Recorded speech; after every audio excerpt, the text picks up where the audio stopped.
여러분 설 명절 잘 보내셨어요? 네. 저도 시골에 다녀왔는데요.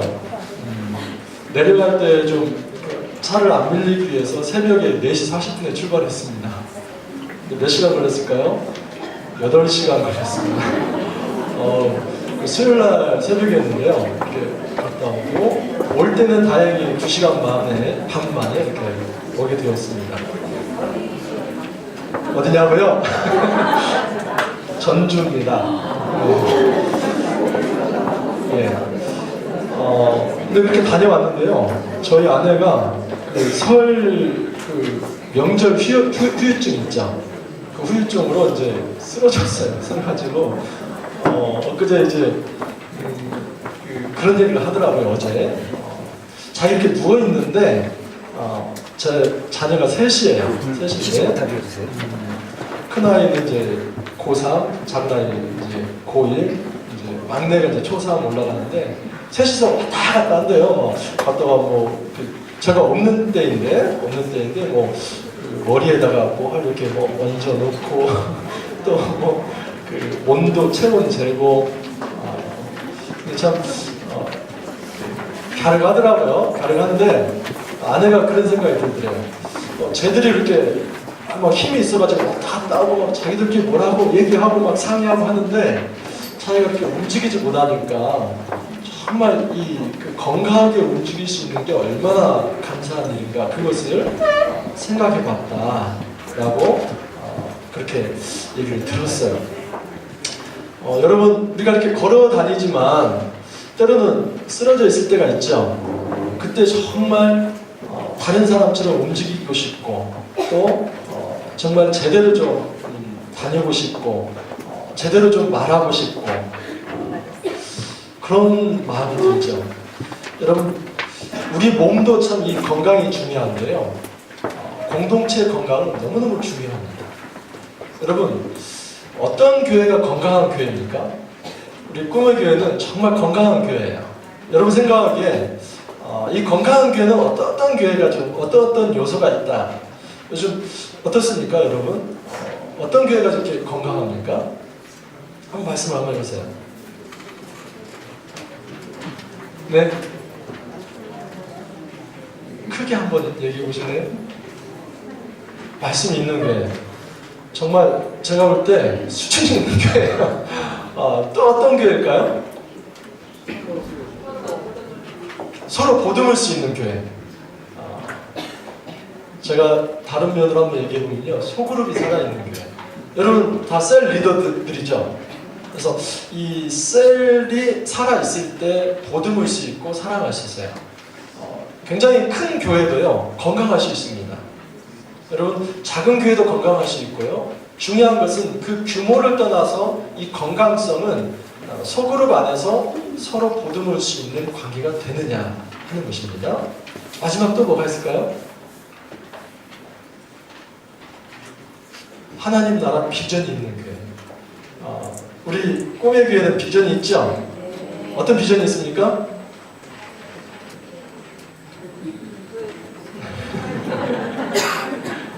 네, 제자를 삼고 또 하나님 나라 백성을 세우는 귀한 비전이 있을 거라 생각을 합니다. 여러분 이 세 가지가 있다면 정말 건강한 교회예요. 말씀이 살아있고 또 소그룹이 있고 그리고 비전이 있는 교회는요 모아진 에너지를 아주 한 곳으로 모아서 그 세상을 변화시킬 수 있는 건강한 교회로 살아갈 수 있습니다. 여러분 이런 건강한 교회에 여러분들은 지금 리더로 지도자로 부름을 받았어요.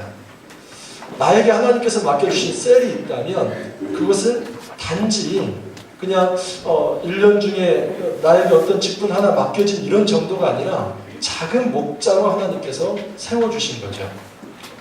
저는 한번 묻고 싶어요. 리더는 어떤 사람인가? 여러분 리더는 어떤 사람입니까? 이 시간은 강의 시간입니다. 여러분들이 틀린 대답을 할수록 저는 괜찮아요. 리더는 어떤 사람이죠? 섬기는 사람. 섬기는 사람. 또 리더는 어떤 사람입니까? 사랑하는 사람. 또요?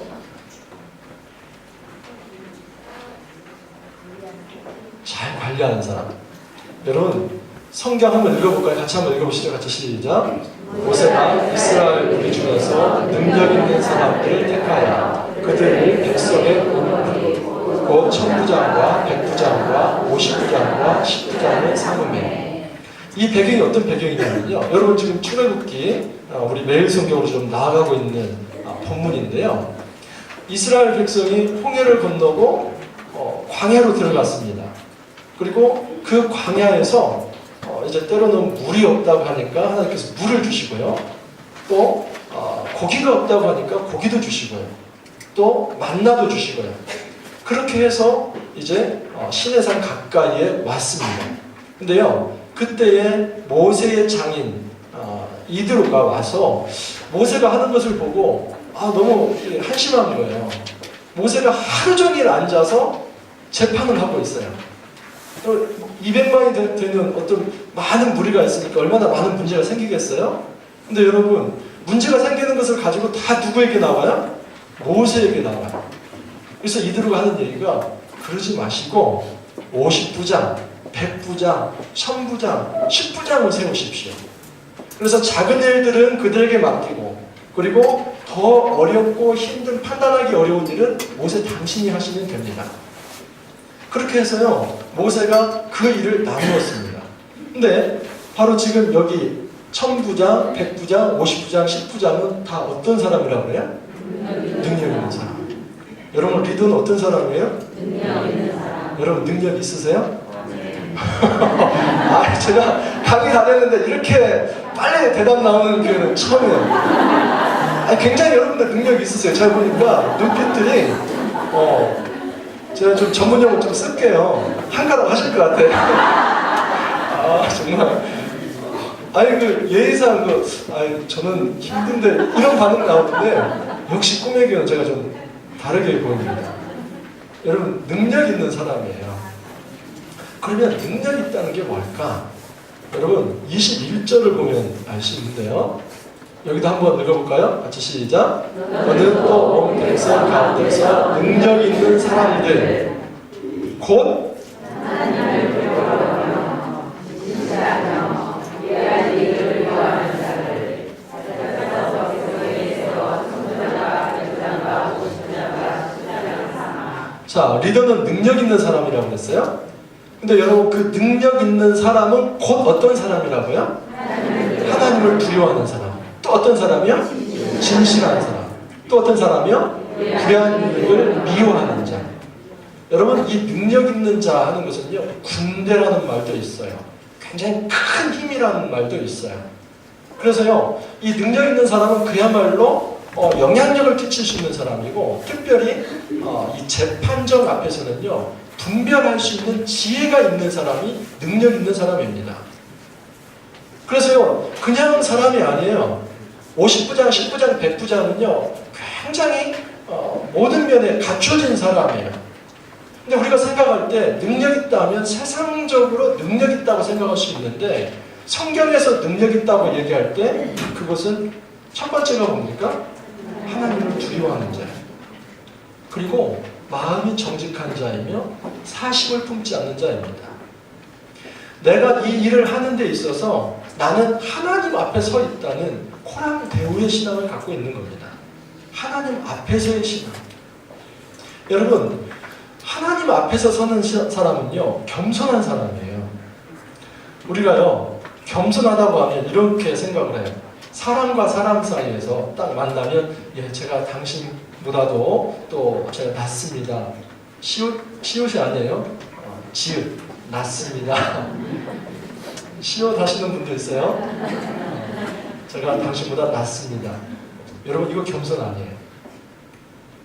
사람과 사람 사이에서는요, 항상 상대적입니다. 저 뒤돌아서면 내가 좀 낫지 이렇게 생각할 수 있어요. 죄송하지만 그 앞에 계신 분 한 분만 좀 나가보시네. 그 다른 데 눈 돌리지 마시고 이쪽으로 보세요. 네. 하나님 선택하셨어요. 이쪽으로 한번 와보세요. 저보다 키가 크시려나. 자, 보세요. 저도 사람이고 또 권사님입니까? 아니면 집사님이시죠? 집사님도 서로 사람이죠? 그렇죠? 사람과 이렇게 대화를 하죠. 상대적으로 서로에게 예의를 갖추는 것은요, 엄밀히 말해서 이것은 겸손이 아닙니다. 근데 진짜 겸손이 있는데요. 이만큼 써보세요. 저만큼. 가운데 하나님이 계십니다. 그러니까 하나님을 통해서 집사님을 보고요. 집사님은 하나님을 통해서 저를 보는 겁니다. 그러면 제가 하나님을 볼 때 하나님 앞에서 제가 자랑할 수 있는 게 있을까요? 하나도 없어요. 우리 집사님 좀 하나님 앞에서 자랑할 것들이 좀 있으세요? 자녀 자랑 좀 안 돼요? 남편 자랑. 네, 감사합니다. 귀한 몸을 이거 하자고 이렇게 불러내서 죄송한데요. 겸손의 원리는 바로 이것입니다. 매사에 누구 앞에 서는 거예요? 하나님 앞에 서는 거. 사람 앞에 서는 것은요, 그 엄밀한 의미 겸손 아니라니까요. 사람 간사예요. 근데요, 바로 당신과 나 사이에 하나님이 계십니다. 내가 하나님 앞에, 이 십자가 앞에서 자랑할 게 뭐가 있어요? 다 내려놓거든요. 그 마음으로 상대방을 보면 그 사람을 다 포용하고 받아들일 수 있습니다. 여러분, 우리 하나님께서는요, 능력 있는 사람, 하나님을 경외하는 자라고 얘기를 합니다. 여러분, 지혜에 보면, 그 잠언서에 보면 진짜 지혜로운 사람은 어떤 사람인지 아세요? 하나님을 경외하는 자입니다. 경외하는 자. 하나님을 경외한다는 것은 하나님을 두려운 존재로 알며 그러면서도 존경할 수 있는 사람. 그 사람이 바로 경외하는 사람입니다. 그리고 마음이 정직한 자. 그리고 마음에 사심이 없는 자. 근데요, 이런 삶을 어떻게 살아갈 수 있을까요? 하나님 앞에서 하나님을 두려운 자로 알며 또 진실하게 그리고 사심이 없는 이 삶을 어떻게 살아갈 수 있을까요? 얘기를 해보세요.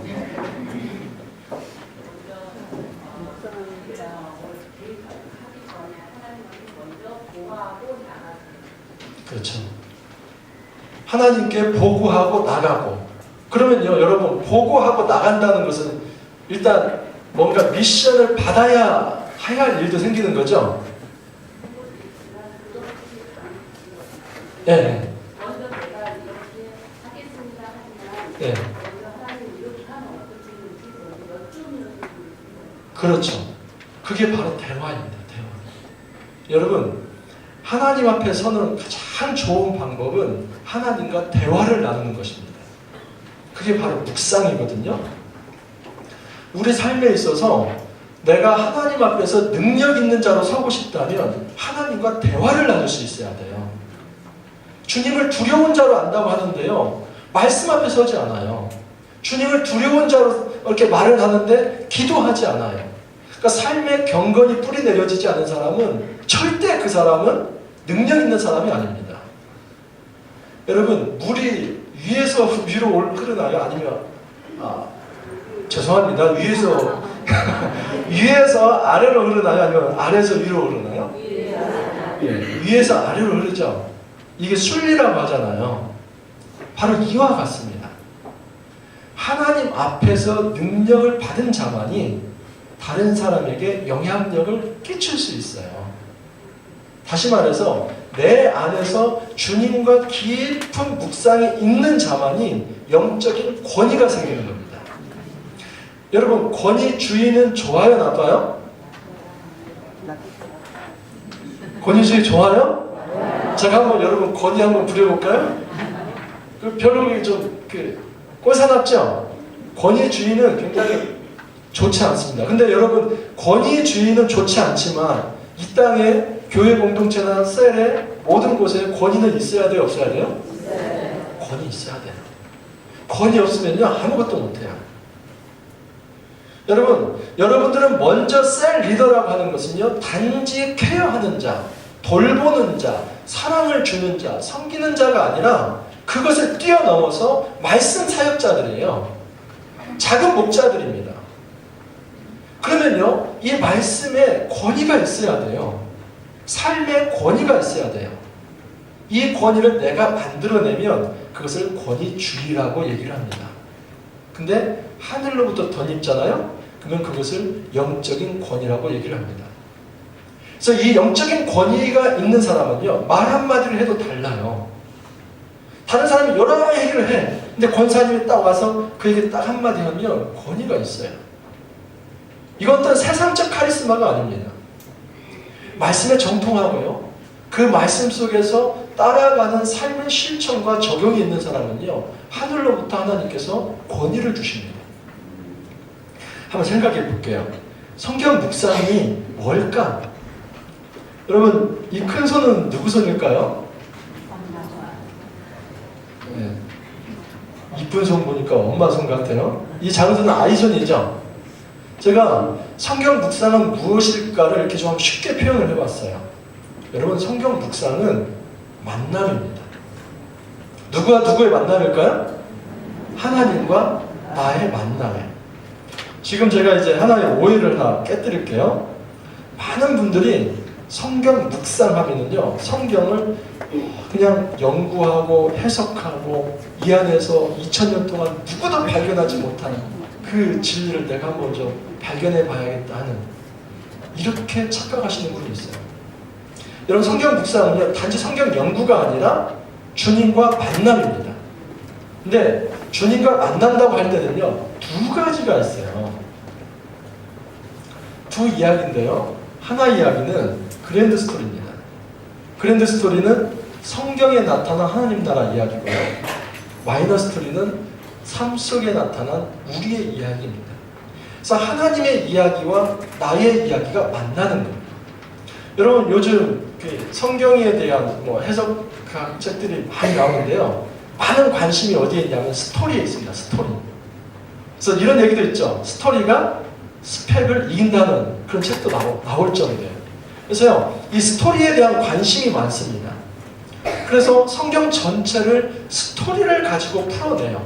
근데 그 스토리의 핵심은 뭐냐면 하나님 나라입니다. 간단히 제가 말씀을 드릴게요. 여러분, 하나님 나라의 타임라인을 제가 간단히 한번 말씀을 드렸어요. 이걸 한 8주 정도 사실 강의하는 거예요. 하나님께서 이 땅을 아름답게 창조하셨습니다. 근데 그 아름다운 창조의 세상에 인간의 죄가 들어오죠. 죄로 인해서 사망이 찾아들게 됩니다. 하나님은 그 땅을 내버려 두시지 않으시고요, 이 땅을 회복하실 것에 대한 언약을 맺으십니다. 구원에 대한 언약이죠. 그리고 구약의 이스라엘 역사가 있고요, 그 역사 끝에 예수님께서 언약의 성취자로 이 땅에 오십니다. 그리고 예수님께서 승천하시고 예수님께서 성령을 통해서 이 땅에 교회를 만드시죠. 그래서 지금 시대는 어떤 시대일까요? 교회의 확장의 시대예요. 그리고 이 마지막 끝에 새 창조입니다. 그래서 성경은요, 처음 창조에서 새 창조로 넘어가는 이 전 과정을 보여주는 것입니다. 그래서 여기 교회 이야기는 주로 사도행전이 많이 들어가겠죠. 예수 그리스도에 관한 이야기는 공간복음과 또 요한복음, 그리고 새 창조에 관한 부분들은 요한계시록, 또 교회 이야기에 사도행전에 다 가지쳐 있는 것들이 서신서들입니다. 이스라엘 이야기에 이스라엘 역사서가 들어있죠. 그리고 언약에 또 모세오경이나 창조의 창세기 다 들어가 있습니다. 그래서 창세기부터 요한계시록까지 이야기예요. 여러분, 이것이 바로 하나님 나라 이야기입니다. 그러면 나의 이야기는 어디쯤에 있을까요? 우리가, 여러분, 사도행전이 지금 몇 장에서 끝납니까? 사도행전 27장에서 끝나죠? 8장. 사도행전 28장에서 끝나죠? 여러분, 그러면 사도행전 29장은 바로 누가 쓰는 이야기입니까? 내가 쓰는 이야기. 왜? 지금 여러분, 이 요한계시록의 말씀이 이 땅에서 성취됐어요, 안 됐어요? 예수님 재림하시는 사건이 지금 성취됐어요, 안 됐어요? 지금 상황에서 예수님 재림 성취됐습니다 이렇게 말하시는 분들 혹시 있으면 지금 힘든 상황입니다. 여러분, 예수님 지금 아직 재림하시지 않았죠? 예수님 지금 오실 것을 우리가 기다리고 있는 거죠. 그렇죠? 그러면 예수님의 재림과 예수님의 초림 사이의 그 모든 이야기가 지금 사도행전의 이야기죠? 그렇죠? 근데 초대교회 앞부분만 기록을 해놓으셨어요. 그러면 29장의 사도행전은 누가 쓰는 겁니까? 바로 따라서 보시죠. 바로 내가 29장의 역사를 써내려갑니다. 29장의 역사. 그러면요, 나의 이야기는 이 정도에 있을 것입니다. 그러니까 예수님의 초림부터 재림 사이에 나의 어떤 이야기가 이렇게 들어있어요. 여러분, 이런 관점으로 성경을 보셔야만 합니다. 자, 한번 이제 성경을 왼손에 한번 들어보세요. 성경 왼손에 한번 들어보시고요. 그리고 볼펜을 한번 오른손에 한번 들어보세요. 유치원 같이 교육을 해서 죄송합니다. 자, 성경 왼손에 한번 들어보시고요. 하나님의 말씀. 하나님 나라 이야기. 자, 이 볼펜은요, 나의 이야기. 자, 나의 이야기를 이렇게 성경에 넣어놓습니다. 가능하면 사도행전과 로마서 사이에 넣어놓으시면 더 좋아요. 자, 이제 성경을 이렇게 가슴에 한번 품어보시고요. 품어보시고 성경을 열어보세요. 이렇게. 열어보시면 누구의 이야기도 들어있어요? 나의 이야기. 여러분, 성경을 바로 이런 관점으로 읽으셔야 돼요. 성경 안에서 내가 새로운 진리를 캐내야겠다. 남이 모르는 어떤 새로운 진리를 캐내서 그거 자랑해야겠다. 이 해석을 해가지고 내가 좀 지적으로 좀 만족을 해야겠다. 그런 분도 있어요. 솔직히 보면. 저 지구 총무하면은요, 이렇게 말씀 사모하시는 분들 정말 지적 유의를 위해서 그걸 추구해서 오시는 분들도 있어요. 근데 성경은요, 그런 관점으로 읽는 게 아니에요. 성경 안에는 누구의 이야기가 담겨져 있다고요? 나의 이야기. 바꿔 말하면, 여러분, 나의 이야기를 알고 싶다면 어디로 가야 돼요? 어디로 가야 돼요? 내 마음 안으로 들어가면 나를 알 수 있어요? 여러분, 이런 말 있어요. 나를 찾아 떠나는 여행. 혹시 이런 얘기 들어보셨어요? 주로 이제 내면 치유할 때 이런 얘기 하거든요. 나를 찾아 떠나는 여행. 그래서 예를 들어서 내가 지금 어떤 그 진단을 해보니까 성격 장애가 뭐가 나왔어요. 근데 도대체 이 사람이 왜 이 부분에 대해서 이걸 이렇게 민감하게 생각하고 이 뇌관이 건드려졌을 때는 그 사람이 좀 거의 맛이 갈 정도로 그렇게 힘들어지나, 이렇게 잘 찾아가 보니까요, 어렸을 때 아버지로부터 받은 상처, 또 형제로부터 받은 상처, 그런 것들이 발견이 됐어요. 그래서 그런 것들을 다 토해내게 합니다. 그리고 이제 선언을 해주죠. 그것은 당신 잘못이 아닙니다. 당신이 지금 여기까지 이렇게 된 것은 당신 잘못이 아닙니다. 이제 자유하십시오. 근데 제가 묻고 싶어요. 그렇게 하면 자유합니까? 여러분, 내면 치유가요, 어느 정도 효과가 있어요. 그러니까 내 자신이 어떤 존재인지, 어떤 성격을 가지고 있는지, 내가 어디로부터 이렇게 비뚤어졌는지, 일탈했는지를 한번 살펴보면 어렸을 때 과거의 문제가 나와요. 근데요, 그것 자체가 그 사람을 치유할 수가 없어요. 진정한 치유는 어디에서 나오냐면 하나님을 알 때 나옵니다. 하나님을 알 때 누가 보입니까? 내가 보입니다. 그러니까 순서를 바꿔야 돼요. 나를 알고 하나님을 아는 게 아니라 누구를 알고 나를 아는 겁니까? 하나님을 알고 나를 아는 거예요. 그러니까 성경을 그런 관점에서 읽어야 돼요. 여러분, 나를 알고 성경을 아는 거예요? 아니에요. 성경 속에 나의 이야기가 들어있다는 관점에서 보셔야 돼요. 하나님께서 이 말씀 속에서 나를 향한 계획이 있겠지.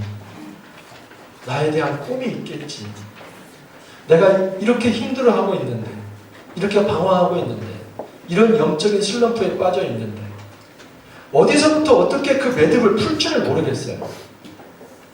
그런데 성경을 읽어가면서 하나님 앞에서 내가 얼마나 밑바닥 인생인지를 보면서 그 십자가 앞에서 엎드리면서 그 은혜가 내 가슴에 흘러 넘칠 때 하나님이 보이고, 그리고 내 인생은 새로운 길을 향해서 나아갈 수 있습니다.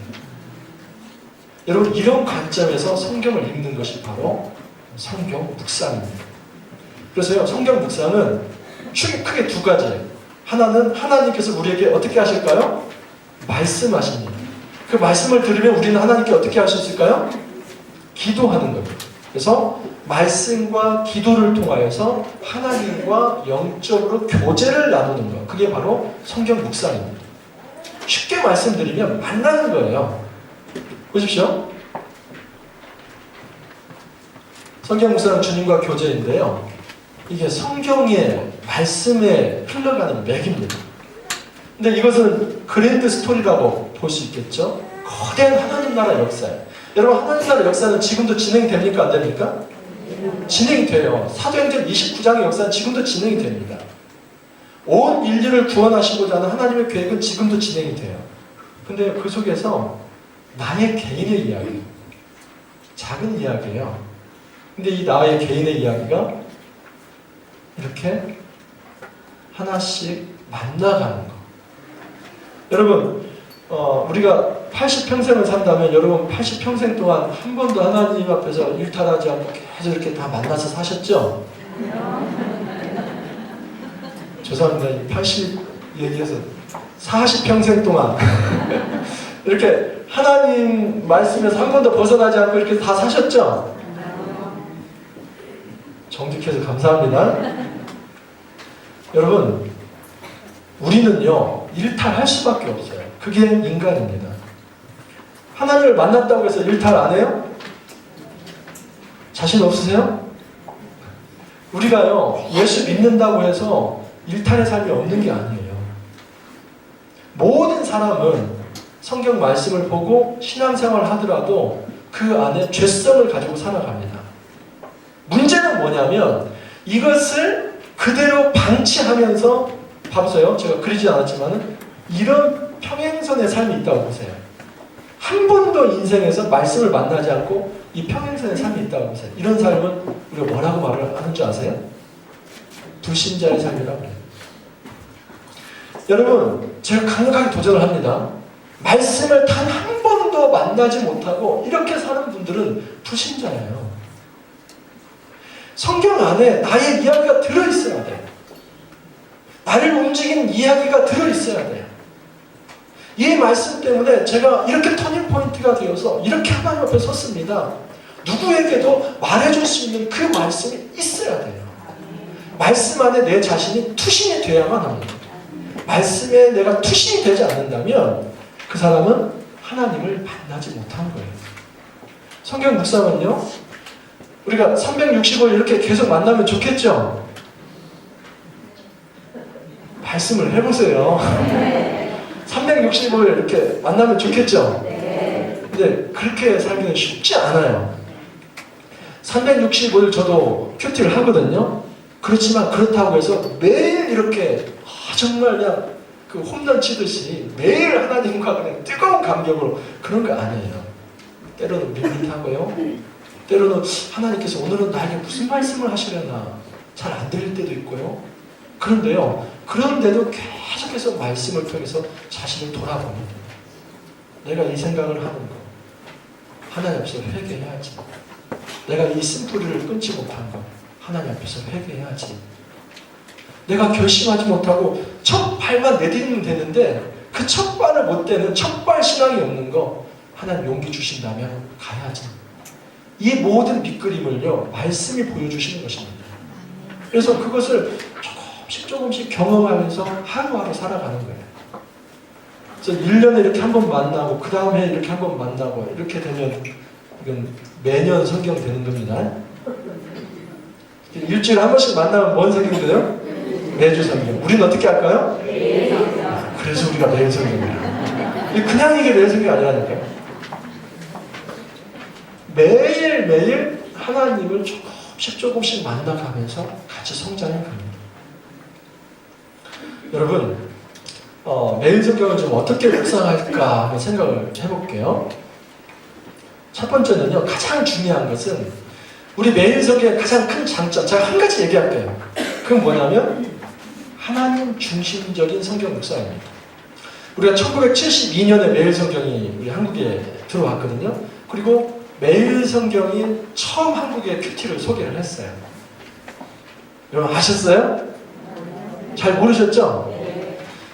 큐티를 처음 소개한 기관은 우리 성서유니온입니다. 그리고 성서유니온은 국제선교단체예요. 1867년에 영국에서 시작을 했어요. 그리고 OMF 선교사님들의 도움을 통해서 1972년에 우리 한국에서 시작을 했습니다. 근데 그때 처음 만들어낸 게 매일 성경이에요. 그때 이건 뭐냐면 그때 시대 당시에 많은 분들이 기도는 열심히 하는데 말씀을 제대로 보지 못하고 말씀으로 훈련되지 못해요. 그래서 매일매일 말씀을 조금씩 먹고 하나님과 교제하는 삶을 만들기 위해서 매일 성경. 영국에서는 데일리 브레드라고 해요. 근데요, 영국 것을 갖다가 우리가 이 복사해서 쓴 게 아니라 처음부터 제작을 해서 썼습니다. 근데요, 매일 성경의 가장 기본적인 철학은 무엇이냐면 하나님 중심적인 성경 묵상입니다. 자, 한 구절만 찾아볼게요. 사도행전 22장 합니다. 사도행전 22장.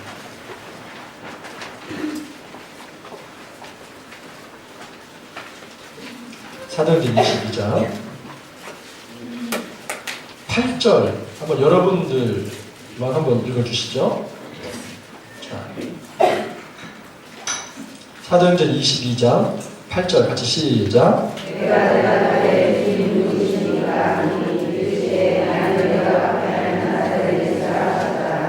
예, 사도행전 9장과 사도행전 22장과 사도행전 26장에 보면은 사도 바울이 다메섹 도상에서 예수님을 만난 그 사건이 기록이 되어 있어요. 사도행전 9장은 실제 사건이고요. 22장과 26장은 자기를 변호하면서 복음을 변호하면서 내가 하나님을 예수님을 어떻게 만났나 이제 그걸 소개할 때 이제 간증에 나온 이야기예요. 근데요, 예수님이 이렇게 다메섹 도상에서 그 빛으로 사울에게 임했어요. 그래서 사울아 사울아 이렇게 불렀어요. 그러자 사울이 주님을 향해서 뭐라고 물어봅니까? 뭐라고 물어봐요? 대답해보세요. 8절에 보면 말씀해보세요. 뭐라고 물어봐요? 주님 누구십니까? 그래서요, 이제 나는 내가 박해하는 나사렛 예수라 이렇게 말씀을 하세요. 그랬더니 10절 10절에 보면은 다시 물어봅니다. 자, 한번 10절 여러분 또 한번 읽어보세요. 같이 시작.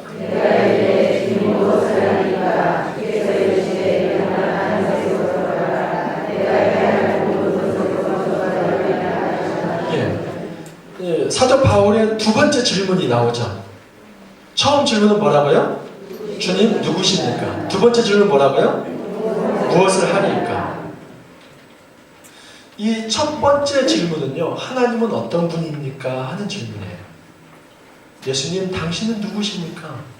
두 번째 질문은요, 주님, 내가 이 땅에서 해야 할 사명이 무엇입니까? 그래서요, 우리 매일 성경에는 두 가지 질문이 있어요. 매일 성경 한번 열어보실래요? 매일 성경 지금 한번 열어보세요. 매일 성경 열어보시면 오른쪽에는 해설이 있고 왼쪽에는 성경 본문이 있습니다. 성경 본문이 있는데요, 그 점자 마크 바로 밑에 두 질문이 있어요. 한번 읽어보실래요? 찾으셨어요? 자, 찾으셨어요? 한번 같이 읽어보세요.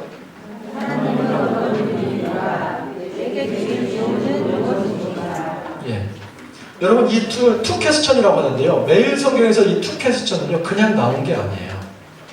하나님 중심적 성경 묵상의 철학에서 나온 것입니다. 그래서 내가 중심이 되어서 말씀을 내가 수단화하는 게 아니라 하나님 말씀 속에서 내가 어떤 존재인가를 발견해가는 그런 관점이에요. 그래서 이 원리를 가지고 저희도 이제 성경 묵상을 쭉 해왔어요. 그래서 이제 80년대 후반에 타 단체에서 사실 저희 그 SU 이 멤버들이 스카웃돼서 또 세팅을 해드렸어요. 그렇게 해서 이제 한국 땅에 큐티가 보급이 된 것입니다. 그래서 지금의 많은 큐티지들이 이제 나오고 있는데요. 처음에 시작한 이 뿌리 철학은 무엇이냐면 하나님 중심적 성경 묵상입니다. 그러니까 성경을 읽을 때 그냥 읽는 것이 아니라 이 속에서 내가 원하는 말씀, 내 필요에 맞는 말씀, 나의 필요를 채우는 그래서 나를 정당화시키고 합리화시킬 수 있는 그런 말씀이 아니라 하나님 나라의 큰 그림 속에서 나는 어떤 존재인가? 하나님은 어떤 분이실까? 그분이 나에게 어떤 말씀을 주실까? 하나님 앞에 부복하고 하나님 앞에 겸손하게 순복하는 그런 자세로 성경을 읽는 것입니다. 여러분 성경 묵상 7단계가 있습니다. 첫 번째 단계 한번 읽어보세요. 두 번째, 세 번째, 네 번째, 다섯 번째, 여섯 번째. 자, 한꺼번에 같이 한번 읽어보실까요? 다 적으셨으면 같이 시작. 준비하기, 기도하기, 성경 읽기, 묵상하기, 적용하기, 기도하기, 나눔하기. 한 번만 들을게요. 준비하기, 기도하기, 성경 읽기, 묵상하기, 적용하기, 기도하기, 나눔하기. 예. 이 묵상 이 부분은요 또 한 줄 해도 이제 모자랄 분량인데요. 간단히 말씀을 드릴게요. 여러분 이 준비하기는요 시간과 장소와 마음을 준비하는 것입니다. 그래서 하나님 앞에서 시간을 약속해야 돼요. 장소. 그래서 우리는 이렇게 얘기해요. 그것을 나만의 안식일, 나만의 지성소. 여러분 우리가 공동체로 모여서 드리는 예배를 공적인 예배라고 해요. 그리고 가정이나 직장 현장에 돌아가서 드리는 예배를 삶의 예배라고 합니다. 또 하나 예배가 있는데요. 개인의 예배예요. 이 개인의 예배는요. 하나님 앞에 날마다 성경 묵상하면서 주님과 교제하면서 드리는 예배가 개인의 예배입니다. 근데요. 중요한 것은 제가 이제 클릭을 해드리면은 안 되시는 분이 있어요. 성경 묵상이 정말 안 되시는 분이 있어요. 근데 잘 들여다보면 제일 80%가 안 되는 게 준비하기예요. 준비하기가 안 된다는 건 뭐냐면 습관이 자리가 안 잡힌 거예요. 여러분 습관이라고 하는 것은요. 정한 시간, 정한 장소에서 정한 일을 정한 분량만큼 반복적으로 할 때 습득되는 게 습관입니다. 우리 화장실 가는 습관 있으시죠? 또 여러분들 3일에 한 번 가세요? 아니면 일주일에 한 번 가세요? 이 동네 화장실 안 가요? 저는 매일 가거든요. 여러분 이것도 습관이에요. 그래서 아침에 몇 시 정도 되면은 이제 사르르 신호가 오죠. 이게요 몸이 가지고 있는 습관인데 어떤 아이는요 이틀 3일이요 그게 습관이 이렇게 돼 있어요. 나중에 그걸 바꿔주지 않으면 굉장히 어렵습니다. 여러분 성경 묵상도 마찬가지예요. 제가 다른 걸 차치하고 하나님 앞에서 영적인 습관이 몸으로 배어있지 않은 사람은요 이거 하기가 쉽지 않아요. 그래서 결심을 해야 돼요. 시간과 장소를 정하고 중요한 것은 겸손의 마음입니다. 주님 말씀하옵소서 제가 듣겠나요? 죄송합니다. 두 번째는요 기도하기인데 이 기도하기는 오프닝 기도입니다. 그래서 준비가 되었다면 오프닝 기도를 하는데 제가 좀 쉽게 말씀을 드릴게요. 두서없이 하십시오. 이 오프닝 기도는요 그냥 나오는 대로 하세요. 두서없이. 저도 오늘 제가 눈을 딱 깬 시간이 4시 반이었어요. 보통 제가 6시 정도 일어나는데 오늘은 그냥 일찍 눈이 깨졌어요. 그래가지고 거실은 나가기가 너무 추워. 그래서 아내는 옆에 자고 이불을 뒤집어 쓰고 한 20분, 30분 정도 이렇게 조용히 기도로 나아갔어요. 제가요 성경 묵상을 하시는 분들에게 꼭 이 기도하기를 강조를 하는데 기도하기는 마치 전열기에 코드를 꼽는 거나 마찬가지예요. 여러분 이 마이크도 지금 이렇게 나오는 것은 뭐가 있으니까 나오는 거예요? 이게 전기가 없으면 나올 수 있을까요? 없을까요? 없어요. 전원 코드에 콘센트에 코드가 꽂아져야만 뭔가가 좀 이렇게 돌아가죠? 동력이 생기죠? 우리의 모습 멀쩡하죠? 이렇게 멀쩡한 사람들이요 하나님과 플러그인이 안 되잖아요. 그러면 아무것도 안 해요. 그냥 고철 덩어리입니다. 빈 껍데기. 여러분 여기에 난방기가 어디 있나요? 예를 들어서 난방기가 있다고 보세요. 그 더운 바람이 이렇게 나오잖아요. 근데 코드가 안 꽂혀져 있으면 그 좋은 난방기에서 더운 바람 나올 수 있을까요? 없어요. 얼마나 좋은 옷을 입었느냐 얼마나 사회적 지위가 높냐, 학벌이 어떻게 됐느냐, 아무 필요가 없다니까요. 하나님과 플러그 인이 안 되면 그 껍데기는 아무 필요가 없어요. 중요한 것은 하나님께서 우리에게 주신 모든 환경들은 어떨 때 빛을 발할까요? 플러그 인이 돼야 돼. 이게 바로 기도하기입니다. 그래서요, 플러그 인 되는 기도는요, 그냥 두서없이 하세요. 나오는 대로 하세요.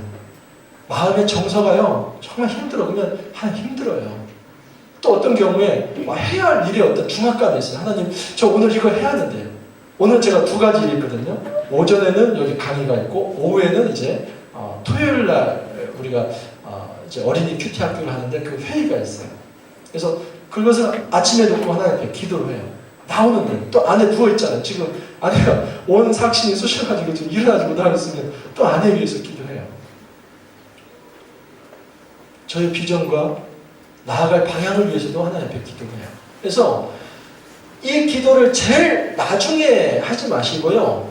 그냥 일어나면, 앉으면 하나님 앞에 쏟아내는 기도를 하세요.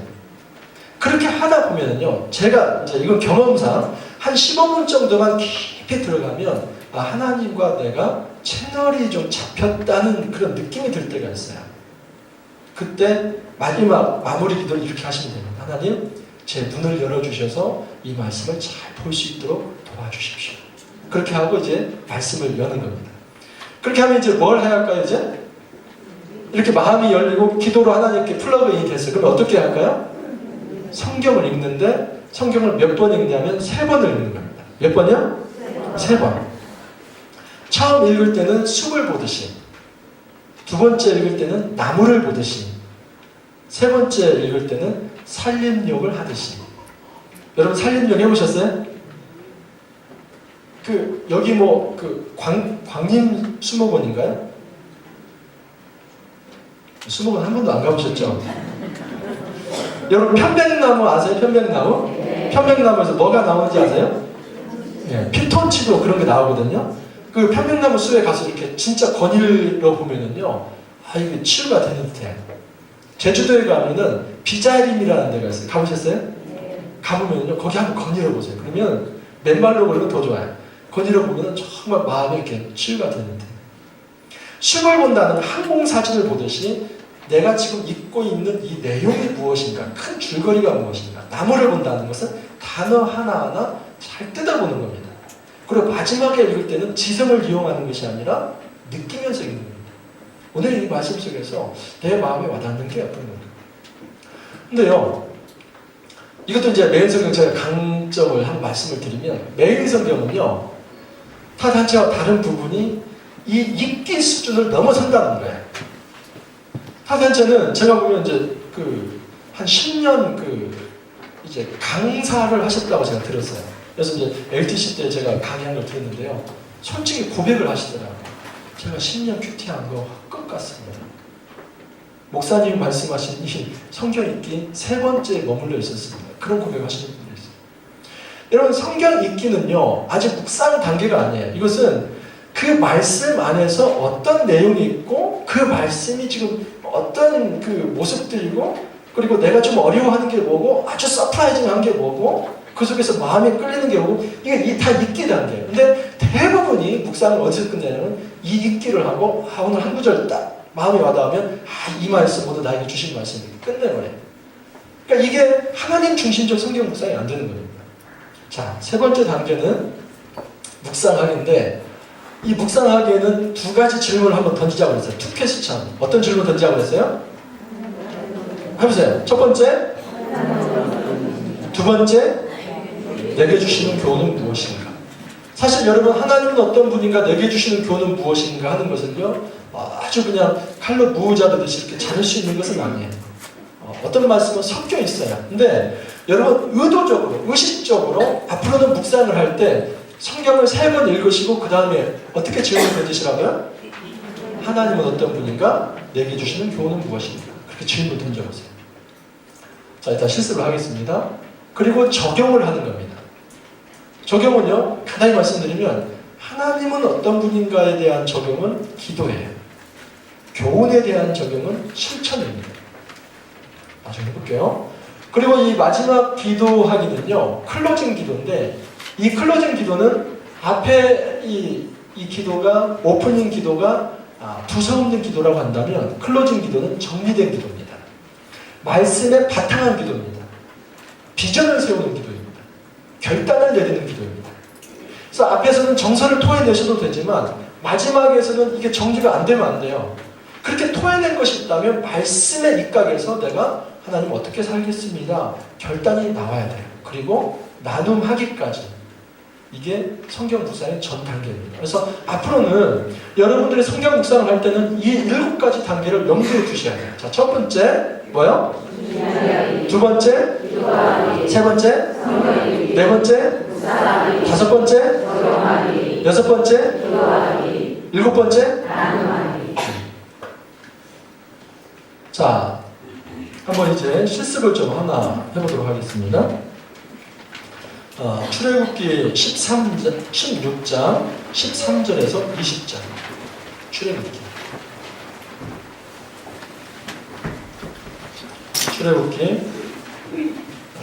16장 13절에서 20절.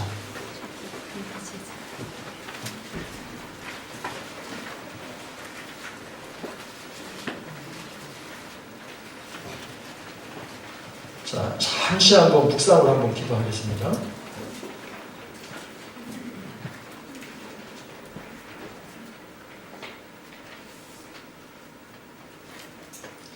하나님, 이 시간 우리 마음을 열어주셔서 말씀을 잘 깨달아낼 수 있도록 도와주옵소서.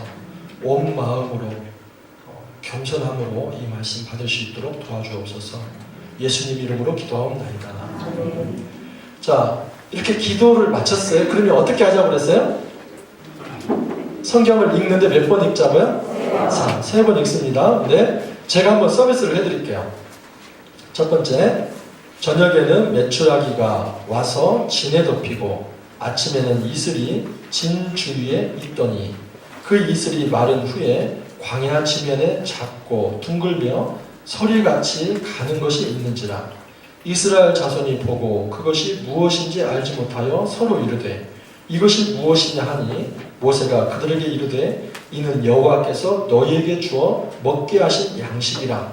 여호와께서 이같이 명령하시기를 너희 각 사람은 먹을 만큼만 이것을 거둘지니 곧 너희 사람 수요대로 한 사람의 한 오멜씩 거두되 각 사람이 그의 장막에 있는 자들을 위하여 거둘지니라 하셨느니라. 이스라엘 자손이 그같이 하였더니 그 거둔 것이 많기도 하고 적기도 하나 오멜로 되어본즉 많이 거둔 자도 남음이 없고 적게 거둔 자도 부족함이 없이 각 사람은 먹을 만큼만 거두었더라. 모세가 그들에게 이르기를 아무든지 아침까지 그것을 남겨두지 말라 하였으나 그들이 모세에게 순종하지 아니하고 더러는 아침까지 두었더니 벌레가 생기고 냄새가 난지라. 모세가 그들에게 노하니라. 네. 여러분, 이 장면이 어떤 장면인지 아시죠? 광야에서 지금 무엇을 먹습니까? 만나. 근데 거둘 때 얼마만큼 거두라고 해요? 각자 먹을 만큼. 근데 각자 먹을 만큼보다도 더 거두면은 그 다음날 어떻게 된다는 거예요? 썩어요. 그래서 그런 사람이 있어서 모세가 아주 분노했다. 이제 이런 큰 그림입니다. 그러면 이제 여러분들이 작은 단어 하나하나 이 말씀 의미가 무엇일까 이렇게 좀 씹어 먹는 듯이 나무를 보듯이 좀 더 섬세하게 이제는 볼펜을 드세요. 볼펜을 들어서 좀 중요한 말씀, 내가 생각할 때 중요한 말씀이다 생각하는 부분에 줄을 그어가면서 그렇게 한번 읽어보겠습니다. 자, 남성분이 한 절 읽고 여성분이 한 절 읽고 그렇게 한번 읽어볼게요. 저녁에는 같이요, 시작. 저녁에는 메추라기가 와서 진에 덮이고 아침에는 이슬이 진 주위에 있더니 그 이슬이 나를 위해 광야 지면에 작고 둥글며 소리같이 가는 것이 있는지라. 이스라엘 자손이 보고 그것이 무엇인지 알지 못하여 서로 이르되 이것이 무엇이냐 하니 모세가 그들에게 이르되 이는 여호와께서 너희에게 주어 먹게 하신 양식이라. 여호와께서 이같이 명령하시기를 너희 각 사람이 먹을 만큼만 그것을 거두시니 곧 너희 사람 수요대로 한 사람의 한 번씩 거두되 각 사람이 그런 명령을 들으려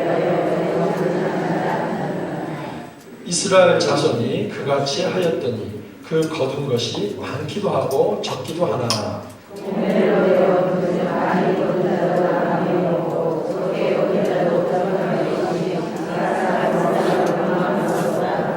모세가 그들에게 이르기를 아무든지 아침까지 그것을 남겨두지 말라 하였으나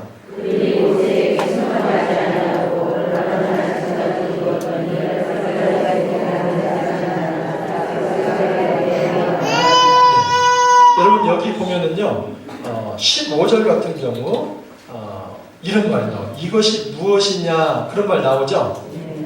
이게 만나라는 말이에요. 만나라는 뜻이 뭐냐면 이것이 무엇이냐 이런 말이에요. 그러니까 아침에 가서 보니까 이슬 같은 것에 뭐가 좀 희뜩한 게 있어요. 그래서 사람들이 서로 이것이 무엇이냐 그렇게 생긴 말이 만나라는 거예요. 여러분 그런 말들은요 제가 이제 지금 이게 2월 24일 오늘 말씀이거든요. 오늘 말씀 밑에 보면은 설명이 되어 있어요. 13, 14절 만나는 히브리어 만후 이것이 무엇이냐라는 마후의 고대에서 나온 말입니다. 그래서 두 번째 읽으실 때는 여러분들이 내가 모르는 단어가 있으면은 옆에 해설을 본다든지 또는 밑에 참조 구절들을 좀 보면서 그 모르는 단어에 대해서는 알고 가시는 게 좋습니다. 그래서 두 번째 읽으실 때는요 그 말씀이 무엇인지 나무를 보듯이 이렇게 보는 겁니다. 자, 세 번째 읽으실 때는 어떻게 읽으시라고 했어요? 이제 한번 느껴보세요. 머리를 비우세요. 내가 지성적으로 이해하는 게 아니라 이제는 감성적 성경 읽기를 한번 하는 겁니다. 그래서 소근소근 한번 자기 목소리를 가지고 펜을 드시고 정말 내 마음을 울리는 말씀이 뭐가 있을까 한번 줄을 그으면서 그렇게 한번 읽어보시기 바랍니다.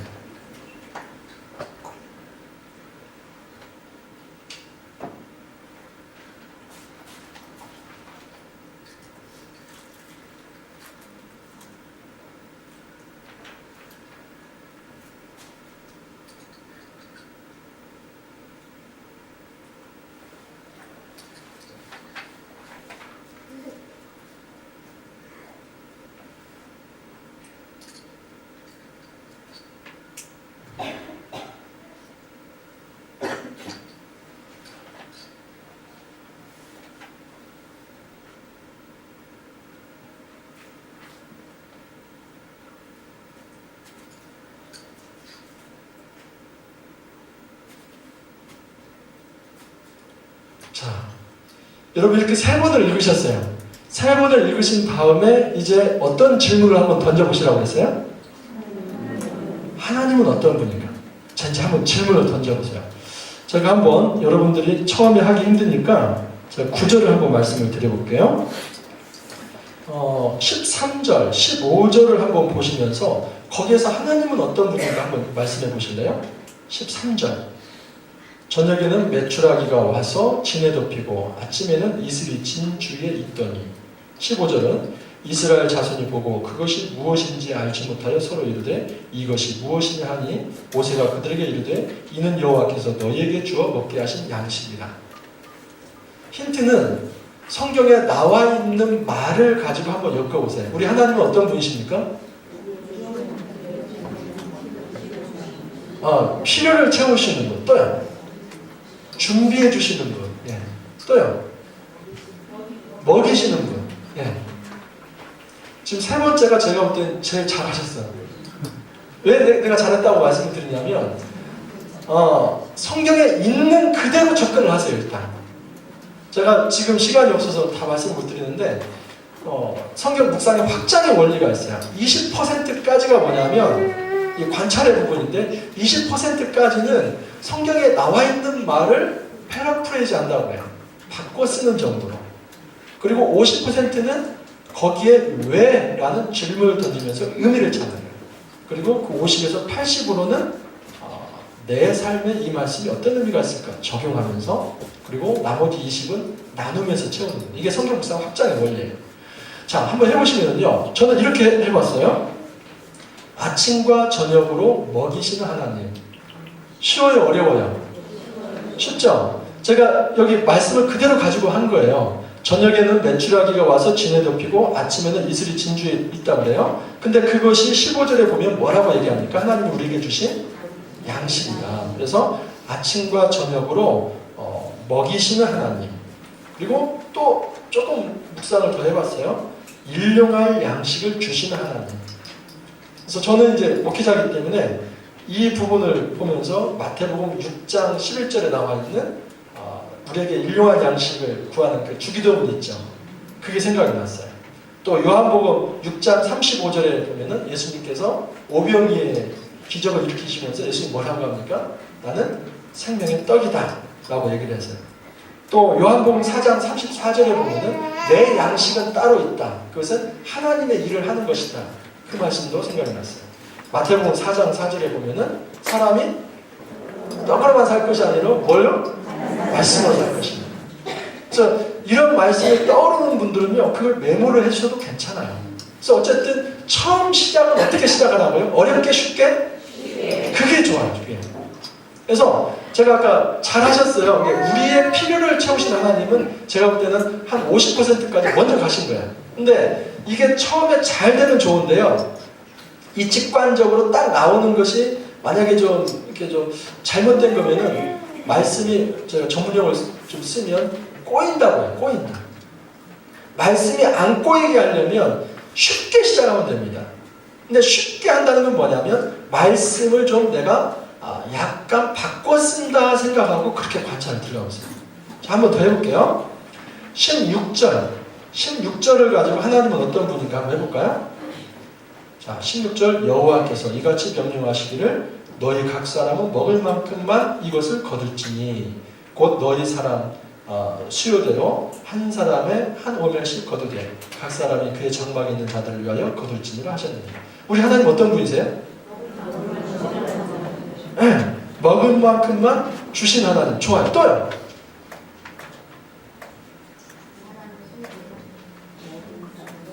제가 좀 쉽게 하자고 그랬죠.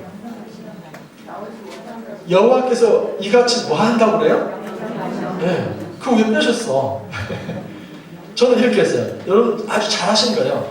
먹을 만큼만 거두라고 뭐 하신 하나님? 명령하신 하나님. 이거 어렵지 않죠? 이렇게 접근하셔야 돼요. 이렇게 첫 단계, 첫 스텝을 밟아야만 그 다음에 2단계의 깊은 묵상으로 나아갈 수 있습니다. 이렇게 해야 말씀이 안 꼬여요. 근데 제가 클리닝을 하면 이게 안 되는 거예요. 처음부터 고상한 명제를 만드는 거예요. 우리 삶을 채우시고 우리의 필요를 채우시고 뭐 이렇게 하다 보니까 이게 꼬여버려요. 그러지 말고 먹을 만큼만 거두라고 명령하시는 하나님, 그렇게 나아가보는 겁니다. 또 하나 해볼게요. 자, 17, 18절 같이 읽어볼까요? 시작. 이스라엘 자손이 그같이 하였더니 그 거둔 것이 많기도 하고 적기도 하다. 오밀로 되어 본즉 많이 거둔 자도 나눔이 없고 적게 거둔 자도 부족함이 없이 각 사람은 먹을 만큼만 거두었더라. 여기서도요, 하나님은 어떤 분인가 발견할 수 있어요. 우리 하나님 어떤 분이실까요?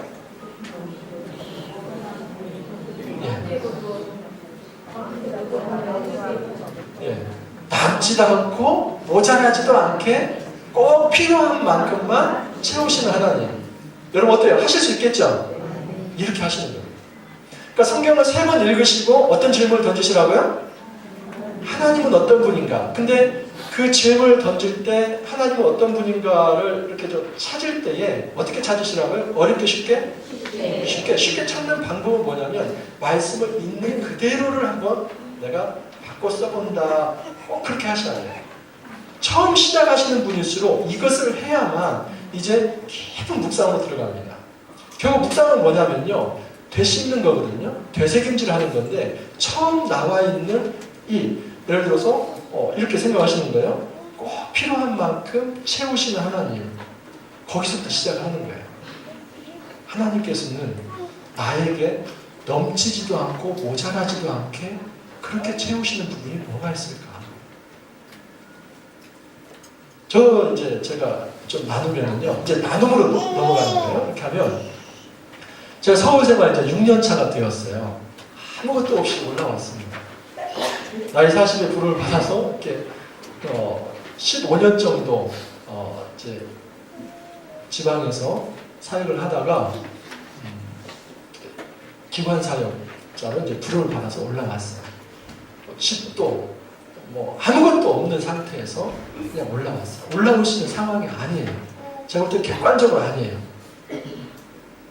근데 하나님께서요, 지금 이슬 맞지 않고 자기 하십니다. 그러니까 저는 느낌이 그래요. 하루하루 그냥 하나님께서 주시는 것 받아 산다. 저희는요, 급여도 일정 부분은 모금을 해야 돼요. 그렇게 해서 채워주시는 대로 살아갑니다. 또 어떻게 이렇게 하나님께서 알아서 이렇게 주셨는지. 그리고 아내가 이제 지방에서는 학원 강사를 했었는데 올라와서 그걸 못했어요. 근데 얼마 전부터 기간제 교사를 할 수 있는 길을 또 열어주셨어요. 너무 감사하죠. 본부에서 한 3년 5개월 기획실에서 이제 사역을 하다가 이제 그 지부 총무로 이제 오게 되었는데 그냥 맨땅에 헤딩하는 거예요. 근데 하나하나 그 광야 삶을 채우시는 거예요. 여러분, 광야는요, 예수님의 초림부터 재림까지의 기간을 광야라고 그래요. 이게 성경 신학적인 광야예요. 나는 이전에 그렇게 생각을 했어요. 내 광야, 어느 정도 시간이 지나면 나도 좀 편히 쉴 날이 좀 있겠지. 근데요, 그 생각을 내려놓는 순간 저에게 자유가 찾아왔어요. 광야는 내가 죽어야 끝나는 거다. 내가 이 광야에서 편안한 삶이 아니라 평안, 샬롬을 추구해야겠구나. 여러분, 광야에서도 이스라엘 백성들 평안할 수 있어요, 없어요? 있어요. 우리가 이르러야 할 그 하나님 나라가 100이라고 한다면 이 광야에서 맛보는, 이 땅에서 맛보는 하나님 나라 0.01도 안 돼요. 근데 그것이 전부라고 생각하고 그 편안한 삶을 위해서 내 신앙을 팔아먹는다면 그 사람은 하나님 백성의 순례의 삶을 사는 게 아니에요. 하나님은 하나님 나라를 각오해서 조금 갔다가 맛보라는 거예요. 근데요, 그 맛볼 때 배고픔과 목마름과 척박한 땅에서 힘듦이 더 많아요. 근데 순간순간 채우면서 그 체험을 받고 평안을 누리는 거예요. 성령과 동행하면서 그 광야 속에서 평안을 누리는 거예요. 이거거든요. 그래서 저는 고백할 수 있어요. 넘치지도 않게, 모자라지도 않게. 그때 그만큼씩 채워져요. 큰아이는 또 미술을 한다고 그래요. 근데 다행히요, 일반부에 진학을 했는데 미술 정규반이 있는 학교에 가게 됐어요. 그래서 학원 다니지 않고 학교에서 도움을 받아서 공부를, 대학 입시를 고3을 하십시오. 생각해보면 모든 것이 하나님의 그날 채우시는 것입니다. 아멘. 내게 주시는 교훈 하나만 더 해볼게요. 20절. 자, 20절에서는요, 지금까지는 하나님은 어떤 분인가 찾았죠. 그러면 내게 주시는 교훈은 무엇이냐면 그야말로 레슨, 가르침이에요. 자, 20절 한번 같이 읽어볼게요. 같이 시작.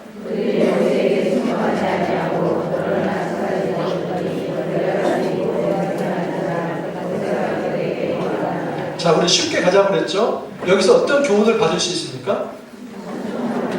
순종하지 않으면 뭐가 생겨요? 네. 쉽죠? 말씀 그렇게 무시한다니까. 여기서 굉장히 고상하게 믿음이라고 하는 것은 하나님을 향한 의로운 순종, 이렇게 벌써 꼬여요. 제 말 꼬이죠? 근데요, 순종하지 않으면 내 삶에 벌레가 생긴다. 어떻게 쉽게 갈 수 있죠? 어떻게 하실 수 있는지 아시겠죠? 그래서 성경을 대할 때 어렵게 접근하지 말고 있는 말씀을 그대로 가져와 봅니다. 그래서 내가 자족하지 못하는 게 뭔가, 내가 감사하지 못하는 게 뭔가, 내가 욕심 부리다가 그렇게 벌레 생기는 것이 뭔가 바로 적용이 될 수 있습니다. 자, 이제 조금 정리를 해볼게요.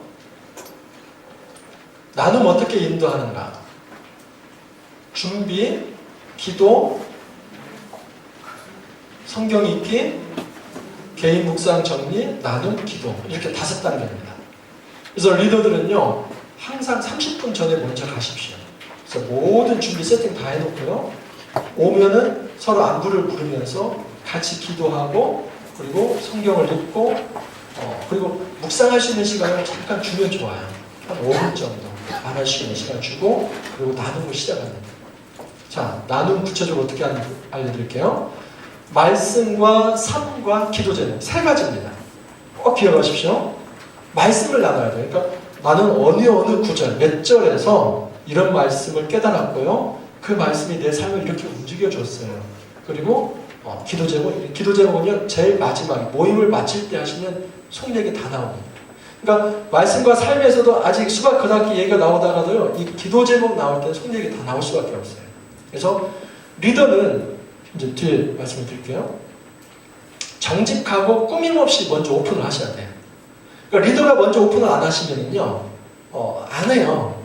그러니까 오픈은 뭐냐면 뭘 오픈을 해야 할까요? 삶. 여러분 여기서 감동이 오는 겁니다. 제가 약간 제 삶을 좀 드러냈죠? 제가 100 중에 한 1 드러냈어요? 근데 여러분 이 사람이 자기를 오픈하잖아요. 그러면 나도 마음이 열려요. 나도 하고 싶은 얘기가 생겨요. 그래서 리더는 꼭 오픈하셔야 돼요. 세 번째 읽어보세요. 같이 시작. 이게 중요해요. 뭐 하지 마시라고요? 설교 땡입니다. 설교 이제 교육자님들께 맡기세요. 여러분도 설교하지 마세요. 내가 이걸 말씀을 가르쳐 한다고 생각하면 부담이 돼요. 근데 나눈다 생각하면 부담이 안 돼요. 그리고 내가 살짝 먼저 오픈을 해주시고요. 다른 사람이 잘 말할 수 있도록 그렇게 분위기를 조성해 주는 겁니다. 그게 기술이에요. 자, 그 다음에 서로 시작. 예, 이건 처음 시작할 때 OT를 하셔야 돼요. 한 사람이 5분 이상 시간을 끌지 않기. 그렇게 해서 시간 독점하지 않도록 그렇게 분위기를 좀 조성해 주면 좋습니다. 자, 또요. 이 케어가 중요합니다. 마지막이요. 네. 여러분 어떤 조직이든지요, 이 신경 조직이 살아있어야 건강합니다. 여러분들이 예를 들어 셀에서 발견된 어떤 그 기도 제목들이 있죠. 그럼 그거 자기만 가지고 있어야 돼? 아니면 목회자에게 보고를 해드려야 돼요? 많은 분들이 이 비밀주의에 대해서 오해를 하고 계시는데, 예를 들어서 지금 어떤 분이 지금 입원을 하게 됐어요. 바로 지금 신경조직에서 이걸 파악을 해서 보고를 해드려야죠. 이 사역 하셔야 돼요. 그러니까 결국 소그룹 사역은 이 전체의 공동체를 건강하게 하는 이 귀한 사역을 하는 것입니다. 여러분 이 매일성경 3, 4호로 한번 봐보세요. 한 가지만 드리고 30페이지 한번 30페이지 거기 quiet time 이게 sharing 이렇게 나와 있죠. 우리가 QTS라고 하는데요. 이건 GBS가 아니에요. GBS가 아니고 이 본문을 가지고 여러분들이 한 주에 하나를 이렇게 나눔을 하실 수 있어요. 근데 어떻게 하시냐면 똑같아요. 성경을 몇 번 읽으시면 좋다고요? 네. 공동체 앉아가지고 이렇게 돌아가면서 3번을 읽으시고 3번 읽으신 다음에 문제를 풀어 가시는데, 거기 보면은 한번 읽어볼까요? 1번 다윗은 같이 시작. 그 다음에 그 작은 1번이요. 시작.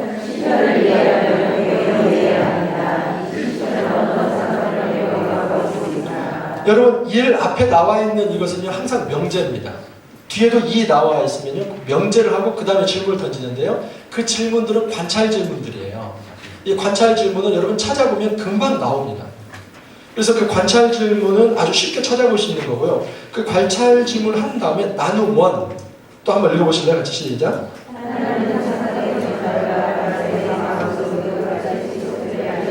거기까지만요. 이게 하나의 명제예요. 모든 이게 치필 원리입니다. 저희가 이제 치필을 할 때 한마디를 명제를 쓰고 그 다음에 적용 질문을 던지는 거예요. 한번 읽어보세요.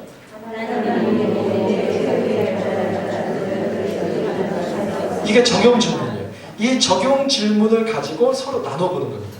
아시겠죠?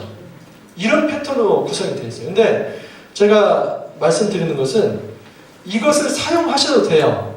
근데요, 저는 이제 제가 말씀드리면 이렇게 그룹이 처음 이 큐티 나눔을 한다 할 때는 한 6개월 정도 이것을 사용하시면 좋습니다. 근데 이제 전제가 있어야 돼요. 6명이 모이면 최소 5명 이상이 매일 큐티를 해요. 그리고 매일매일 뭔가 좀 이렇게 하나님과 교제하는 게 있어요.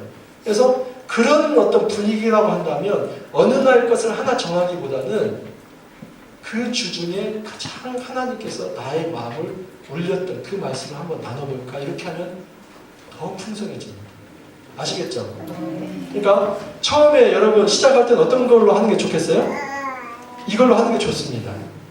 이걸로 하는 게 좋은데 이걸로 했을 때는 이제 그 처음 초급 단계에서 그렇게 하시고 나중에 일주일에 한 번 정도 만났을 때는요 좀 전제가 있습니다. 각 구성원들이 묵상 훈련을 받고 또 실제로 아주 정말 주님과 교제를 깊이 하는 이것을 전제로 했을 때 이 나누고 싶은 마음들이 막 여기까지 올라와 있는 사람을 앉혀놓고 그냥 오늘 3번 읽읍시다. 여기서 뭐 발견하시다. 이렇게 하면 복잡해. 그러니까 이게 자유가 없어져 버려요. 그렇게 하지 말고 그런 분위기가 되면 바로 업그레이드 하시면 됩니다. 근데 그 단계에 가기 전까지는 꼭 이렇게 한번 해보세요. 그렇게 해서 말씀을 붙여주세요. 그래서 5명 모이면 한 2사람 정도는 잘 못 따라와요. 그러면 못 따라오시는 분이 있으면 이 소그룹 교제를 가지고 하시는 게 좋습니다. 교회에서도 그렇게 하시면 좋아요. 그리고 약간의 설명도 해주시면서 기도 제목도 한번 나눠보실 거예요. 그래서 보조 질문을 항상 가지고 다니셔야 돼요. 보조 질문. 그래서 나눔을 풍성하게 하는 것입니다. 자, 이제 뵙겠습니다. 여러분, 이 짧은 1시간 동안에 제가 한 3주권 한 것 같아요. 근데 여러분 어떻게 한번 좀 매일생활 한번 해보시겠습니까? 네. 여러분들이 얼마나 잘 하느냐에 따라서 이제 이 꿈의 교회 다른 성도들의 이 묵상이 걸려 있습니다. 그래서 그런 사명의식을 가지고 먼저는 내가 매일 하나님 앞에 무릎을 꿇고 하나님으로부터 말씀을 듣고 또 하나님 앞에 기도하면서 하나님 나라 이야기가 내 삶에 어떻게 실제가 되고 있는지 그 간증거리들을 하나하나 쌓아가면서 정말 많은 사람들 앞에 권위 있는 말씀 사역자로 다들 그렇게 서시길 바랍니다. 기도하겠습니다.